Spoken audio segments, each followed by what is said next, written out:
Well, congratulations on your most recent AMA nomination. Oh yeah, thank you. Actually, I was of the mind that when they're ready, they'll give us everything. Right. Right now, they're somebody over here, there's somebody over there. It takes It's like, them a while.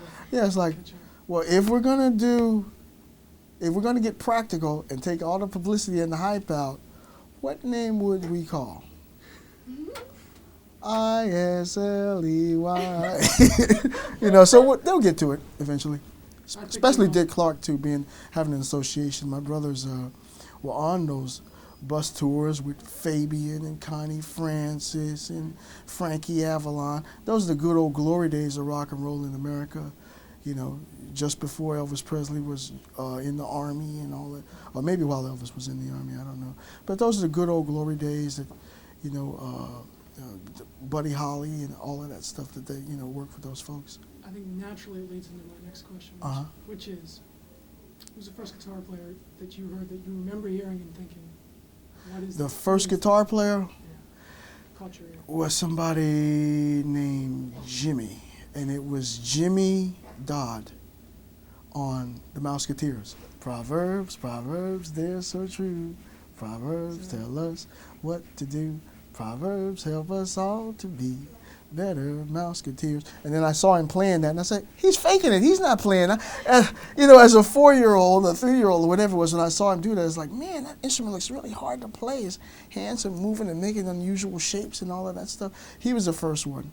Certainly, later on, as a house guest and an employee, Jimi Hendrix was and always will be one of a kind to see, and this was before Monterey Pop, about a year and a half before Monterey Pop. He was with the Isley Brothers when JFK was in the White House, 1963, like May or so. And he played all the time. They bought him his first Strat, allowed him to take it with him as a parting gift.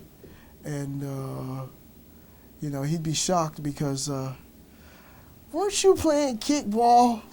Weren't you playing Little League Baseball? What are you doing being a musician, much less a guitar player? Get out of here. So if he were around, there certainly would have been cross-pollination of musical genres and styles.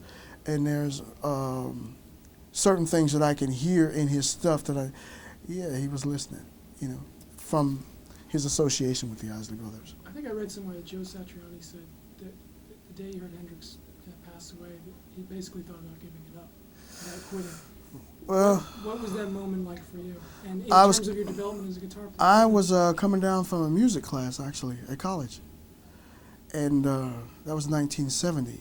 And during that year, there had been rumors that the Beatles were going to break up. And I said, yeah, probably it's true. The Beatles are going to break up. And then there were rumors that if you played something backwards off of a Beatles album, that they would say Paul is dead. I said, that's a bunch of publicity.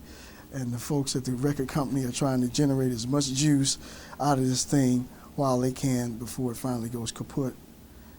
So when I got out of this car and I heard, today in England, rock and roll guitarist Jimi Hendrix is dead, I said, that's publicity. That's, April Fool. But I got back to the dorm and it's like, is that? I turned on the radio. Man, you guys are kidding me. And he hadn't yet got to his 28th birthday. So that was really like, and I was 18. I'm like, what kind of publicity is that? But, nobody has control over their fate or their destiny. And certainly with our longevity, that's obviously in the hands of God, too. And so I guess not too long after that, 73 was Who's That Lady? And it's like, that's Jimmy. No, that's not Jimmy. No, that's not Eric Clapton. No, that's not Carlos Santana. Who is that? Jimmy Page. No, Ernie Isley. Wait a minute. I thought it was 3 Isley brothers. There's more than 3? Who is this guy? So we were off to the races with that. One quick question. I know we have to wrap it up. Mm-hmm. Why the phase shifter? Oh, I came to the Guitar Center. We recorded 3+3 in Los Angeles, and I came down here looking for something. It was in a different location, but it was on this side of the street.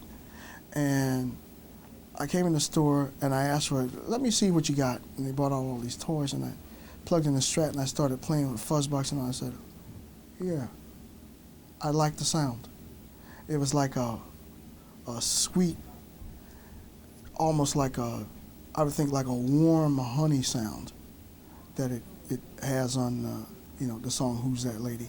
And it turned out that, after I left there and I went to the studio excited, man, I need $100 to pay for the $100. No, you can't. Wait, budget. Oh, what is it? Phase shifter? Oh, we can rent that. They rented it and I plugged it in, and there's 2 takes on Who's That Lady. One is the take where I played everywhere, no vocals. And I said, release it as a single like that. Put Isley Brothers on there. The second one was the tape that went on the record, which I was mad at and told them to erase. Fortunately, they didn't erase it and came back 2 days later and heard it, and I said, thank God you guys saved it, because that's what's on the record. So whenever you hear Who's That Lady, if you mind the guitar solo, think, man, he was ticked when he was playing that. Did you? I know we had to wrap it up. I'll ask you just kind of off the record. Yeah. That's what the Beastie Boys sampled. Yeah, Which right. version though? The instrumental or the They did the one. They did the one from the Isley Brothers record. That's what I thought, because Yeah. I can hear a difference between. Excuse me?